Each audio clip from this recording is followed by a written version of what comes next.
মানবিক বাংলাদেশের জন্য রোহিঙ্গা সংকট ধীরে ধীরে গলার কাঁটা হয়ে দাঁড়াচ্ছে। বিগত ১.৫ যুগেও এই সমস্যার যৌক্তিক কোনো সমাধানে পৌঁছাতে পারেনি বাংলাদেশ মিয়ানমার। এবার বিশ্ব মঞ্চে জোরে সোরে রোহিঙ্গা সংকট নিয়ে আওয়াজ তুলেছেন প্রধান উপদেষ্টা ডক্টর মোহাম্মদ ইউনূস। রোহিঙ্গা সংকট নিয়ে এবছরই একটি আন্তর্জাতিক সম্মেলনের আয়োজন করছে বাংলাদেশ, যেখানে ১৭০টিরও বেশি দেশ অংশ নেওয়ার কথা রয়েছে। সেই সম্মেলনকে ঘিরে প্রধান উপদেষ্টা বেশ তৎপর সময় কাটাচ্ছেন সুইজারল্যান্ডের দাভোস শহরে। ওয়ার্ল্ড ইকোনমিক ফোরামের শীর্ষ সম্মেলনের ফাঁকে বিভিন্ন দেশের রাষ্ট্রপ্রধান ও মন্ত্রীদের সঙ্গে বৈঠক করে যাচ্ছেন ডক্টর মোহাম্মদ ইউনূস। তুলে ধরছেন জুলাই বিপ্লব পরবর্তী বাংলাদেশের রাজনৈতিক পরিস্থিতি। তবে সবকিছু ছাপিয়ে সরকার প্রধানের মূল তৎপরতা রোহিঙ্গা সংকটের দিকে। প্রেস সচিব জানান, রোহিঙ্গা সংকটকে বিশ্বের বড় বড় সমস্যাগুলোর কেন্দ্রে নিয়ে যেতে চান ডক্টর ইউনূস। প্রফেসর ইউনূসের কথা হচ্ছে যে পুরো রোহিঙ্গা ক্রাইসিসকে আবার গ্লোবাল যে ফোকাসে নিয়ে আসতে হবে, গ্লোবাল ম্যাপে নিয়ে আসতে হবে, গ্লোবাল যে ইস্যুগুলো আছে মেইন ইস্যু সেটার সামনের সারিতে নিয়ে আসতে হবে। সুইজারল্যান্ড সফরের দ্বিতীয় দিনে প্রধান উপদেষ্টা বৈঠক করেছেন জাতিসংঘের মহাসচিব অ্যান্তনিও গুতেরেসের সঙ্গে। সে বৈঠকেও গুরুত্বের সাথে স্থান পেয়েছে রোহিঙ্গা ইস্যু। জাতিসংঘের শরণার্থী বিষয়ক হাই কমিশনারও বৈঠক করেছেন বাংলাদেশের সরকার প্রধানের সাথে।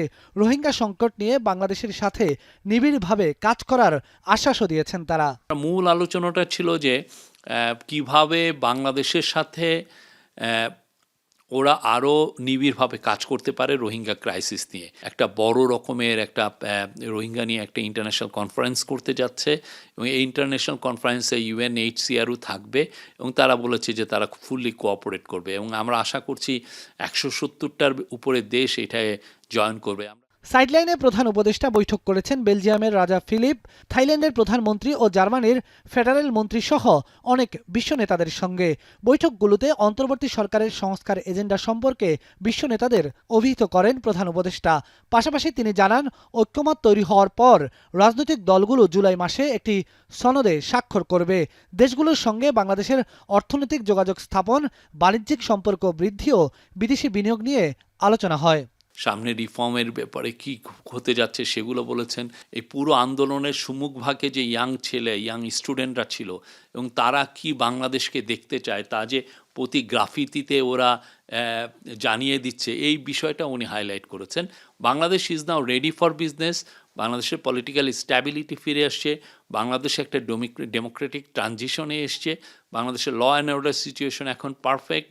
এখন this is now high time to attract foreign investment. সাইডলাইনের এসব বৈঠকে বিশ্ব নেতাদেরকে বাংলাদেশ সফরের আমন্ত্রণ জানিয়েছেন ডক্টর মোহাম্মদ ইউনূস। পাশাপাশি তিনি নিজেও আমন্ত্রিত হন আরব আমিরাতে বিশ্ব সরকার সম্মেলনে। বেলায়েত হোসাইন, এখন।